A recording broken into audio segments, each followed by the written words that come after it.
Hi guys, welcome to Preplan 360 degree channel.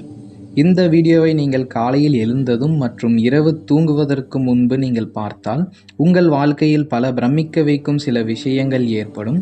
அந்த பலன்களை நீங்கள் இந்த வீடியோ கமெண்ட் பாக்ஸில் பகிர்ந்து கொள்ளலாம்.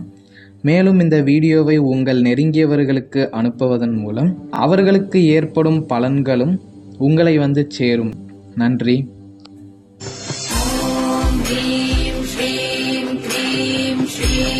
कुबेराय अष्टलक्ष्मी मम गृहधनं पुरय पुरय नमः। ॐ ह्रीं श्रीं क्रीं श्रीं कुबेराय अष्टलक्ष्मी मम गृहधनं पुरय पुरय नमः।